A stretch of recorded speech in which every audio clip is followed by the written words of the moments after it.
Now I've got a problem. The door is shut and I have mustardy hands. How do I get out of here to wash my hands?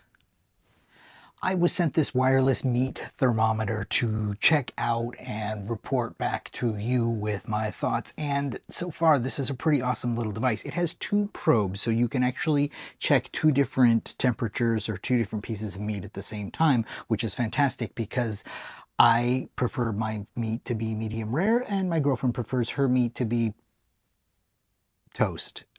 So I can actually set this up so that both of them will be on here at the same time. When you pop them out of their little charging case here, they will automatically connect and you can see the temperature displayed on them. In fact, if I hold them right now by the tip of their probe, you will see the temperature start to rise on them. You can see it's going up into the 80s already. So that's my temperature right now. So you can use them independently with their little charging case here. The case charges by USB-C and displays the temperature right here on the screen. Or you can actually connect via Bluetooth to an app on your phone, which is fantastic because then you can monitor it remotely, which is really cool. When your food gets up to the desired temperature, an alarm will sound so you know that they are done. I love the little stand that it's got going on right here. And so I'm gonna make a roast. Now, when you're charging them, do be sure to put the correct probe into the correct slot. You can see that they're color-coded here. Probe number 1 is black, probe number 2 is white, so that they are paired correctly. So you wanna make sure that you're always putting them back in the correct slot. One thing that the manufacturer does note is that there is a little line on the probe called the safety line, and you need to make sure that you insert it into the meat up to that line so that you get an accurate reading. So I'm going to go ahead and cook a roast that I have set aside right now. I'm only going to need one of these probes for that, but let's go ahead and get it going.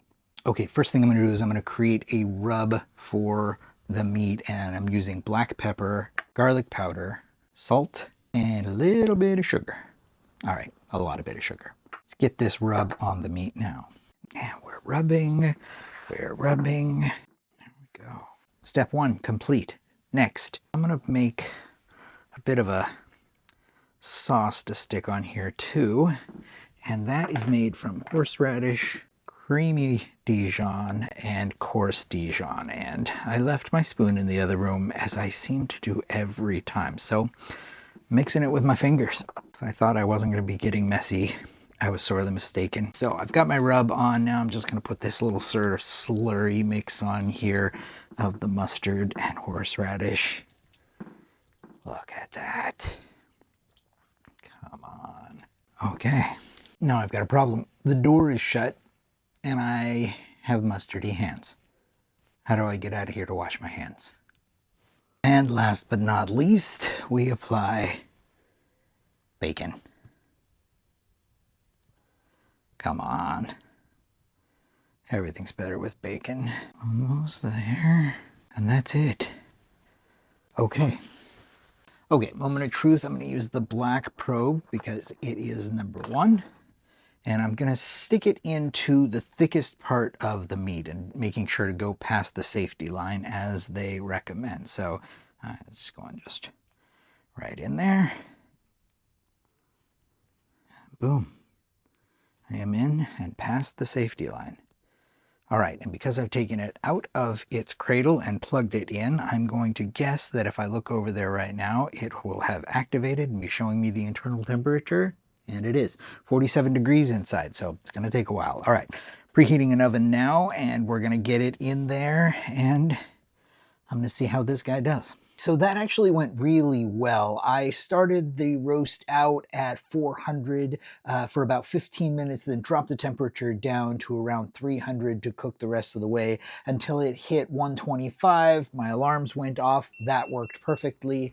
And then I broiled it for about 5 minutes on high to sort of caramelize the bacon up on top. Next time I do it a little bit differently because with the extra broil and carryover, I mean, It went to just the high end of medium rare, a little bit more done than I prefer it, still a little bit less done than she would prefer it. So this worked remarkably well, and having two probes is really exciting because when I'm making steaks next time, I can put a probe in each steak. I can pull mine out at a nice rare to medium rare, and I can pull hers out when it is charred and smoking and resembles the aftermath of a dragon attack.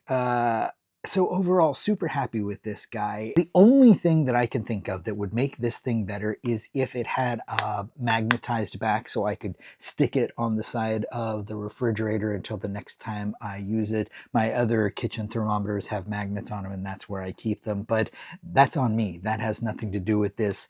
Everything related to this went perfectly. So there you go. So really glad they sent this to me. Give it a crack. I think that you'll really appreciate it, and I hope this helps.